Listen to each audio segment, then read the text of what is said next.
Hello and welcome to Cullen Heritage Centre here in Mullabon in County Armagh. We're here today for the closing event of the project Adatping Aftermath Archive. It's a project funded under the EU's Peace 4 programme as awarded by Louth County Council. We had hoped that today's event would have been a live one, but given COVID restrictions, we have once again had to move online. However, that hasn't stopped the music, and I'm delighted that we have with us today Elaine O'Sullivan and young musicians from the Traditional Arts Partnership here in South Armagh. Adatping Aftermath Archive was about looking at the archive from the Aftermath project, a project which again was funded under the EU's Peace programme, then Peace 3 back in 2012. And basically what we did was use the arts, music, film and photography to engage with people to tell their stories. And we're now going to watch short extracts from that archive. At no stage did she ever saying, like, don't kill me, or it was just consistently just right through, look, take me away, don't let my children see this, He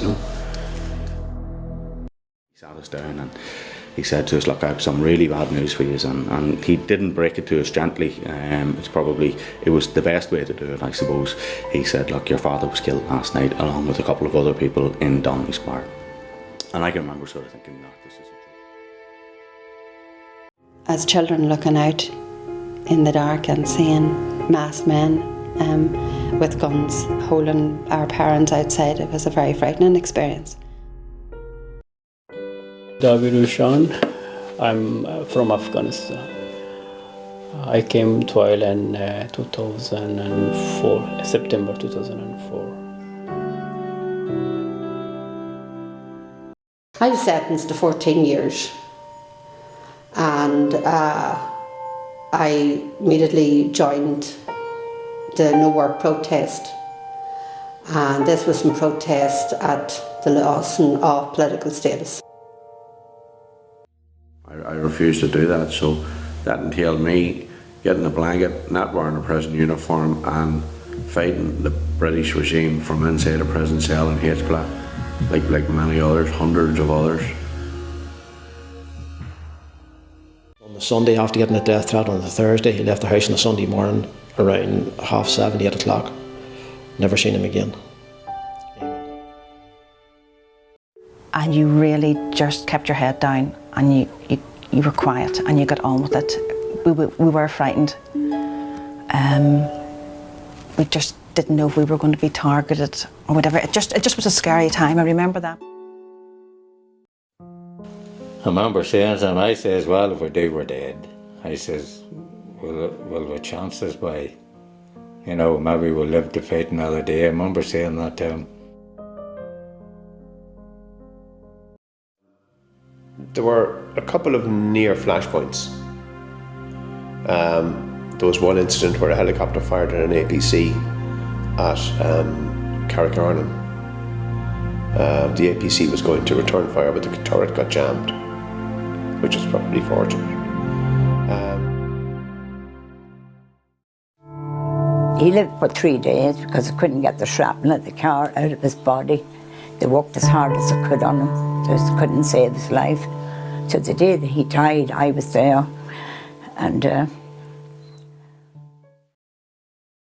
just climbing on top of the table. I remember hugging him. I remember holding the back of his head where he'd been shot with the shotgun, where he'd been hit there.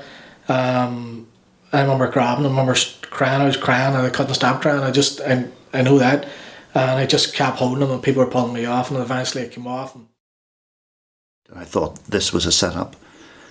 So I went and I abandoned the car 2 farms away and walked down through the glen at about 4 or 5 o'clock in the morning, crawled up the hill with my rifle in front of me, expecting to be shot at any time. Well, in those days we were specifically recruited as greenfinches to search female people at check patrols. There were A specials and B specials. Now, I don't know what happened. I think the A specials became policemen who were subsumed into the RUC, but the A specials were only called out at times of emergencies. not weathering it too well. I still have a load of shrapnel in the lower body. I have my artificial eardrum still, my shrapnel in the eyeballs, various circulatory problems. Last week I was diagnosed diabetes 2. All those horrific incidents were greeted with a certain amount of silence and shock, I suppose. My name's Jimmy Fox. My uncle was Seamus Ludlow. Seamus Ludlow was murdered on the 2nd of May 1976. It took us 22 years to find out who actually killed him. It's amazing to think that I'm being interviewed today by a former Republican prisoner, Lawrence McKeown, having a full and frank debate with Lawrence about, why we made certain decisions in our lives at certain times, and I went down one particular path and Lawrence went down another particular path.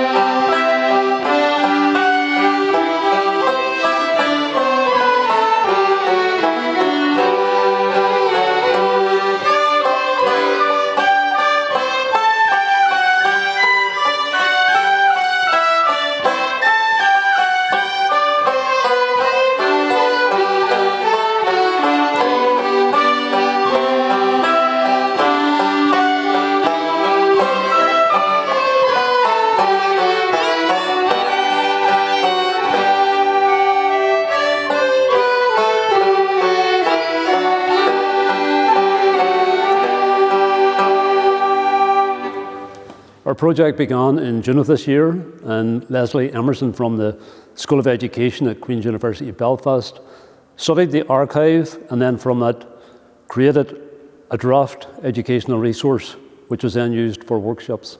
My work in Queen's focuses on education, and in particular my interests are around how young people engage with issues related to the conflict and its legacy. And what we know from research is that young people are interested in learning about the conflict, and particularly interested in its impact. And one of the things that I think we have a responsibility to do is to help young people learn about that, so that they can be equipped with the tools that they need to begin to navigate the really complex political contours of this society. What's remarkable about the Aftermath Archive is that it allows young people to explore all of those issues through the stories of individuals, and it's that kind of human aspect to those stories, it's those personal narratives that again we know from research really engage young people and really help them begin to understand the nuances of this society, the nuances of the conflict and the reasons for it, but also the nuances of the society that we're living in now. And that's why this resource that has been developed from these particular narratives are extremely important. And also what we know is that teachers wanted to do this work, and youth workers, facilitators, they want to engage young people in these types of conversations, but they need the resources and they need the support to do that. And that's what's particularly welcome about this resource. When Leslie had completed the draft resource, Caboy's Theatre Company then began to deliver workshops. We have been delivering workshops to over 100 young people, and they've been facilitated by an incredible group of leaders. We have Louise Matthews, who works with a group in Sligo. We have Jordan Brownlee working with a group at the YMCA in Carrickfergus. We have Krista Hamilton working in Monaghan. We have Mary Jordan working in Lloyd. It's been an incredible experience. I think we can't underestimate the power of the arts to bring people together. And it's important to facilitate young people having informed, intelligent conversations about who they are, their identity, how they feel about the world that they currently live in. And the workshop reactions have been absolutely incredible. So thanks to everybody that's made it happen. The project has been so unique for groups, not only for the youth sector, but also for youth theatre sector, and it gave the young people an opportunity to really look very safely at the past and the legacy of conflict here in our society, both in the Republic of Ireland and the North of Ireland, and having such a variety of young people being involved, so that from those that really knew nothing, just whispers from family members, or they lived on the border and they remember their mums talking about security checks, stuff like that, to young people from loyalist communities who had experienced extreme contact with the conflict, and also then from the Republican background as well, who had also had family members involved or injured during the conflict. But I think what made this project so unique to the young people was that they weren't looking at the conflict through the eyes of politics, but instead, because of the Aftermath Archive, they were looking at it through the lens of compassion and humanity. And the variety of people that spoke in their interviews allowed everyone to see that no matter where you came from or what your politic was, that people suffered, and the consequence of that filtered down through the generations. And it was a wonderful opportunity to safely look at the legacy of trauma and how that has progressed, and does it still exist for them in their generation, and what ideas did they have for how they could recover from that and prevent it from going on any further. But what Cabot had set out to do was to really make sure that the young people knew that we wanted to capture what was their vision of the future. So we had a workshop at the end of each workshop, at the end of all the projects in the groups.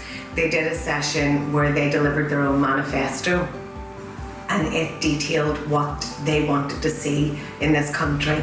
And it was so inspiring and phenomenal to see what was important to the young people moving forward in a post-conflict society.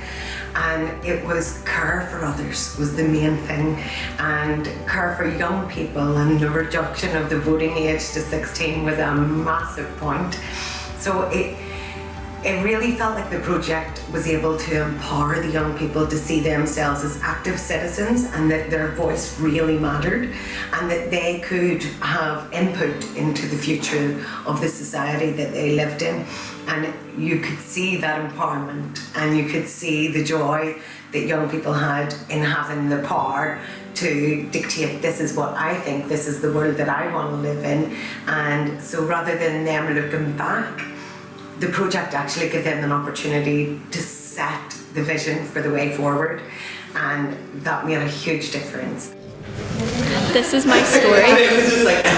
I always felt like an outcast here, as I'm a foreigner. I've lived here most of my life, and I feel torn between both Ireland and Poland. I also know of a lady from Killybegs who went shopping for a wedding dress. Killybegs is 10 minutes from my house in Derry, when a bomb happened, and she lost a leg when she was shopping for a wedding dress. I hope that both sides, both parties, are not stupid enough to do the same thing again, knowing the same thing will happen again. If I ran this place, I would want more autonomy for women and accessible abortion care. I'd want to end period poverty and make period products accessible to the people that need them. If I ran this place, I'd want everyone to feel safe in showing their identities and encourage respect among everyone. Some of the youth leaders, especially with VOIPIC, they have decided, because of the Aftermath project, they have now designed their programme for the year ahead, and that programme is going to look at identity and where they fit into the society around them, and how can we be active citizens. Which really then lends to empowering young people who, especially young people in care, who maybe feel that they don't have a steady place within society, and this is allowing them to feel that they rightfully belong and their voice is very important. And that's something so positive that has come out of the Aftermath project.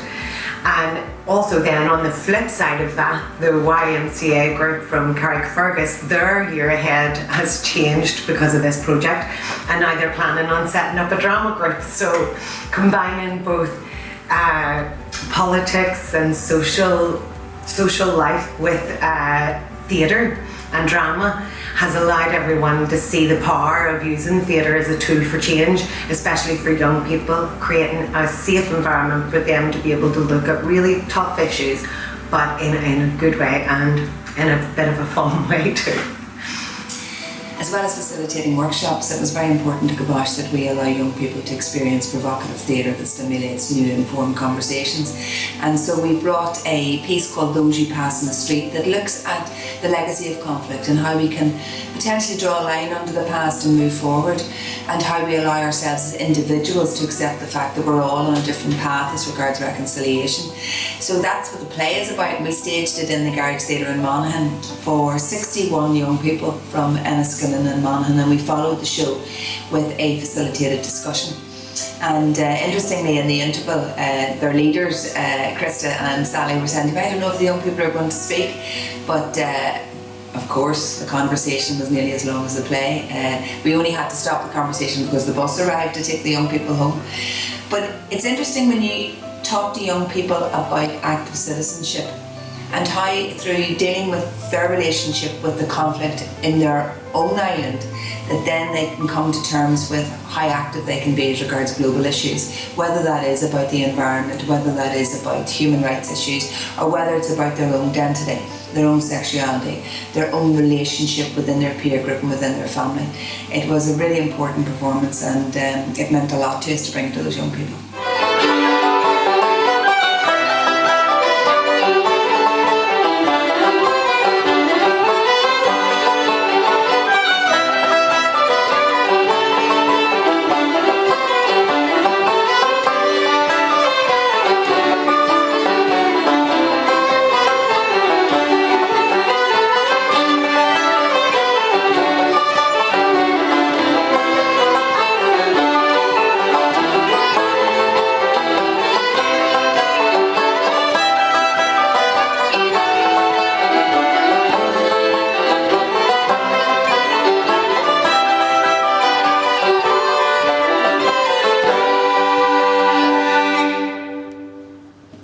Through the workshops, we were able to gauge young people's responses to the educational resource and give us suggestions as to how it might be improved.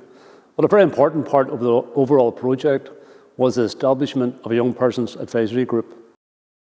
A unique feature of this project has been the work of the Young Persons Advisory Group, and it's been an absolute privilege and pleasure to work with this group of young people who have given of their own free time to advise us and support us in the development of the educational resource and in the associated workshops.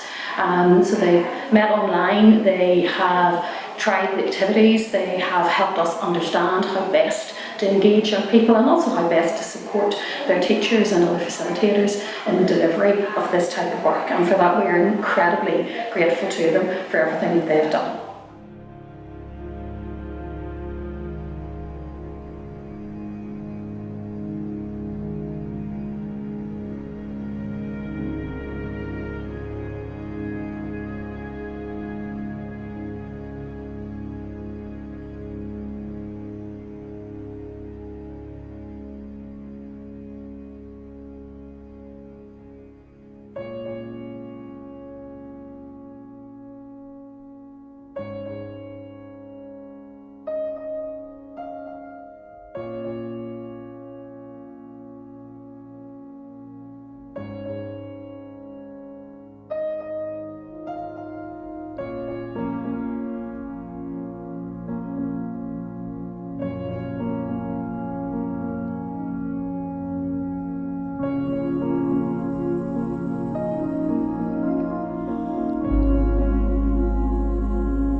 We now have a wonderful educational resource pack, and it will be online shortly for anyone, anywhere to use.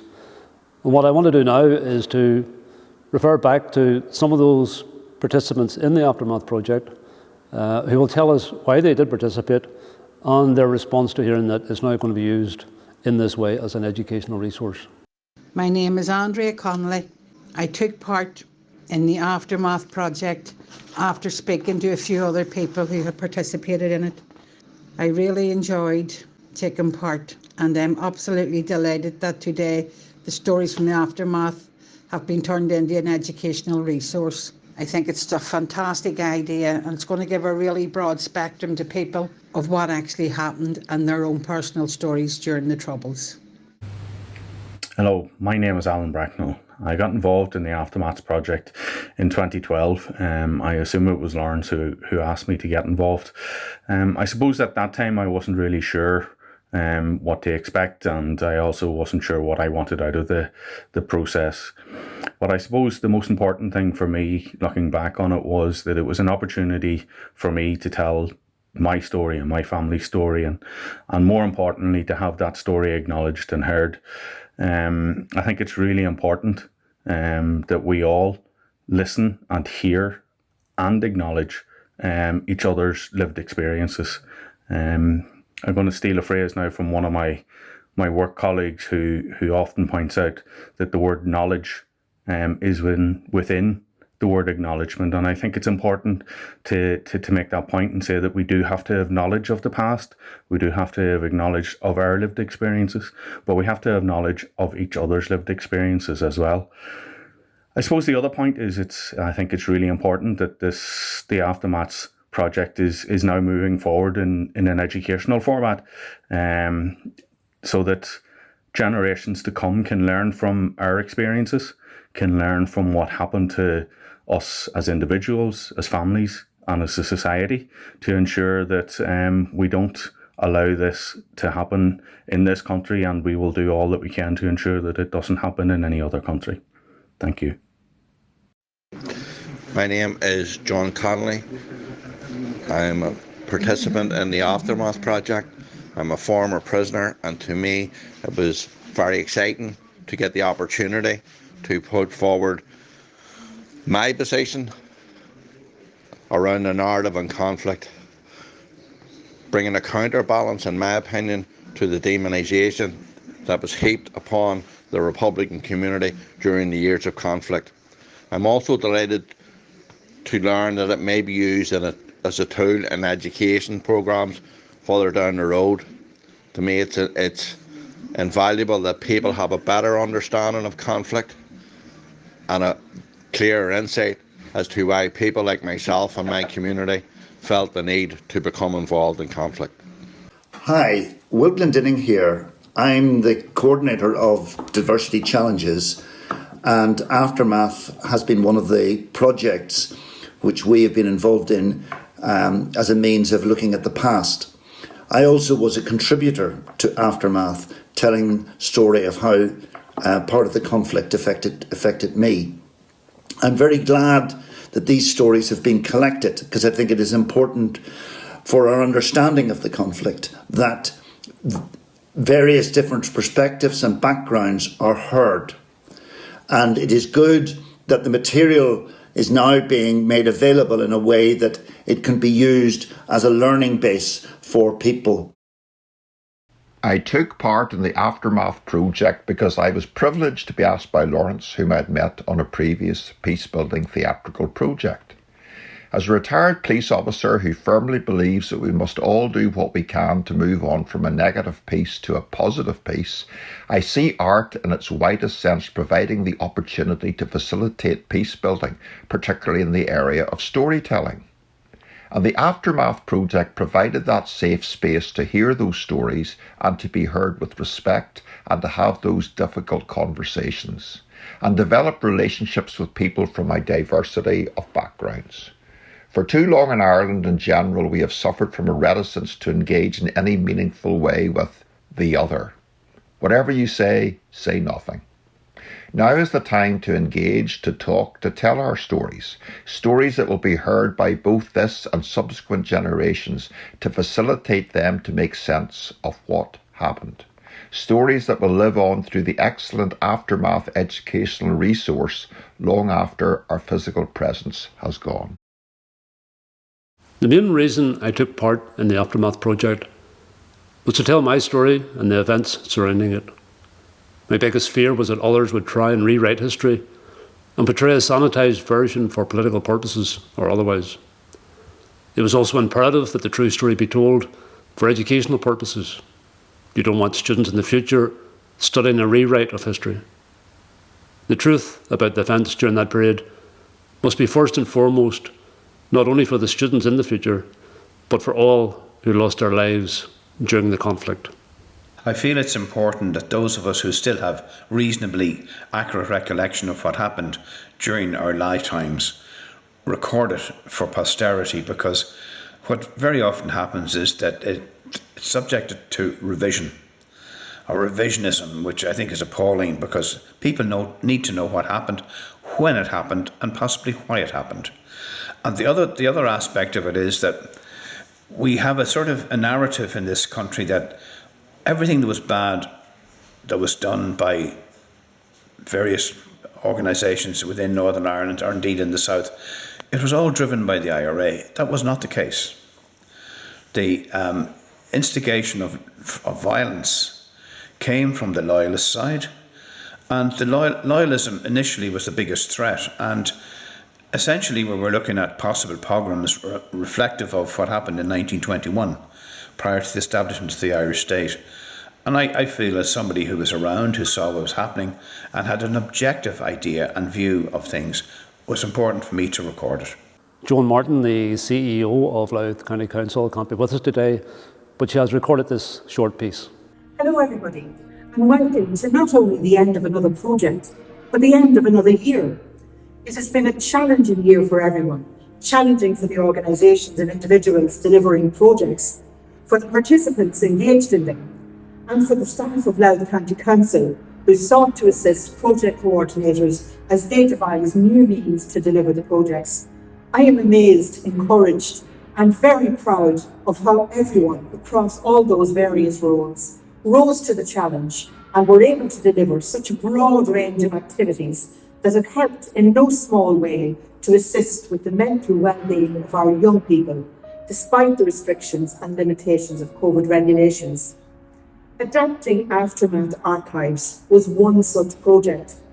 I want to thank Lawrence and the Will of Diversity Challenges, and Paula, Louise and Mary from Cabosh Theatre for delivering such an innovative programme of workshops, and to Leslie for producing such a wonderful resource. It is an invaluable tool for anyone, young or old, who wishes to engage in a structured manner with our history and the legacy of conflict, which we are still dealing with today, and for which the EU peace funding was originally put in place. I also want to take this opportunity to thank the staff at Louth County Council and those at SAUPD who managed the peace funding. Their flexibility in light of the pandemic and their willingness to engage with the delivery partners to explore options to overcome the challenges faced has meant the successful delivery and conclusion of projects. In conclusion, I am delighted to contribute to this showcase, incorporating the highlights and achievements of Adatping Aftermath Archives. Well done, all of you. There are a number of people I wish to thank for making this project the success that it was. To Will Glendenning and the Board of Diversity Challenges, to Leslie, Paula, Louise and Mary from Cabosh Theatre Company, to the young people who participated in the workshops, and particularly those who were part of the Young People's Advisory Group. Last but not least, I'd like to thank the Secretariat of Louth County Council, the Peace Secretariat, Mary Kaplis and Aisling Murphy, and I'm delighted that Mary is able to join us here today. We were delighted to support the Adatping Aftermath project in our Louth Peace 4 programme. I myself particularly welcomed the opportunity recently to meet with the youth group in Monaghan as they experienced live theatre as a means of exploring open and honest dialogue. Well done to Diversity Challenges, the participants and the facilitators on a very successful programme. It's been a pleasure working with all of you. All that remains for me now to say is to wish you all a very happy, peaceful Christmas and good luck for 2022. Mullaghana Gaeltacht. So as temperatures continue to drop, may I wish us all a happy holiday, and I hope you all get the chance to spend some quality time with those that mean the most to you. Take care. Very Merry Christmas to everyone, and here's to a happy and safe and peaceful New Year. I'd just like to say a big thank you to everyone who took part in the Adapting Aftermath project, and to everyone who has made it possible, especially all the group leaders who work so hard in bringing it all together. And I'd love to wish everybody a very Merry Christmas and a wonderful Happy New Year.